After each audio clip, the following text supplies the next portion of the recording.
10 days of mourning mixed with reverent celebrations just wrapped up in South Africa. Anti-apartheid champion Nelson Mandela was finally laid to rest in his ancestral hometown of Kunu. The only senator who traveled to South Africa for last week's memorial was Tea Party Republican Ted Cruz.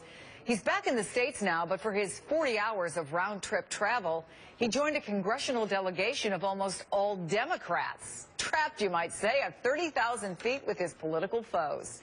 Seated right next to him for much of that trip, Democratic Congresswoman Gwen, who joins me now live. Good to see you, Congresswoman. Good morning. Hey, great being with you, Chris. You're a straight talker. What was that like? 40 hours sitting next to Ted Cruz. Well, let me tell you, not only did I sit next to him 40 hours on the trip, but we had dinner together on the ground. We rode on the buses and sat I in the seat in front of him on the buses. We spent an awful lot of time together, and I do think that one of the benefits of these codels in very close quarters is that, you know, you are forced to have conversations outside of the context of your talking points. I think it gets very, very uncomfortable on both sides to just stick to the script. And you're very much challenged on those things. Look, he has been at the forefront of the fight against Obamacare. The two of you could not be much further apart. What you think about the Affordable Care Act.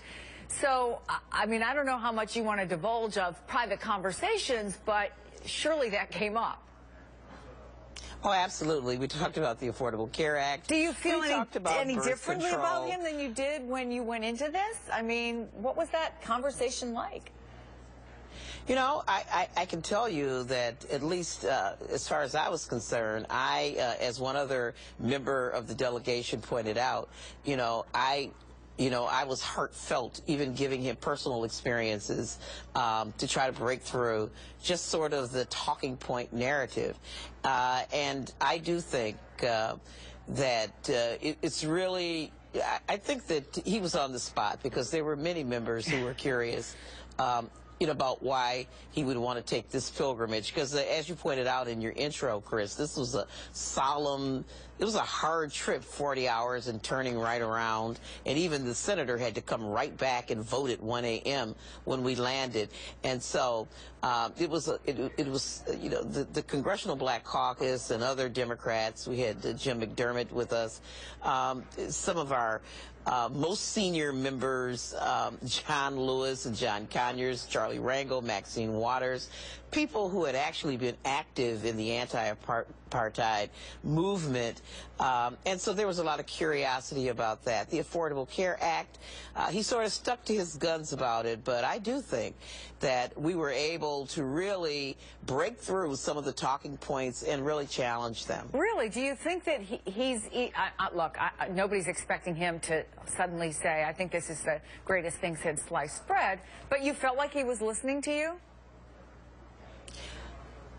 I am not sure that I changed his mind at all. I mean, matter of fact, at the end of the trip, he asked me, was I ready to become a Republican? And I so did indicate to him that I thought the Republican Party, would have to change a lot. Yeah, would you like to state unequivocally here and now that you're not switching parties?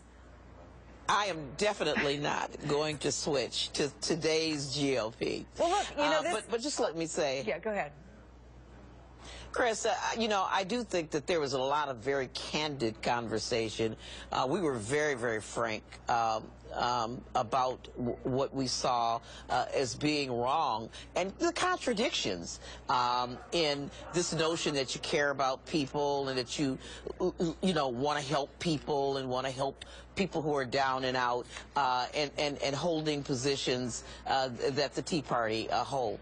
One member even sort of woke Senator Cruz up as we were riding along and passed a shanty town to show him the real contradictions in that particular society. So I do think that while there were very frank, blunt moments and some sparring, that we generally treated him with respect, and he in turn treated us with respect. I was glad to have a seatmate that was capable of pulling my bag down for me and getting it back up, and so he was very courteous and very much a gentleman. We spent time, he showed me pictures of his beautiful daughters learning to skate. ice skate. And so there was a lot of downtime. Yeah, there was a lot of downtime just to relax. You have to think if more people could just sit down and talk, you know, a greater understanding might be found, maybe more room for compromise. Congresswoman Gwen, great to talk to you. Thanks so much for coming on. Great to talk to you too, Chris.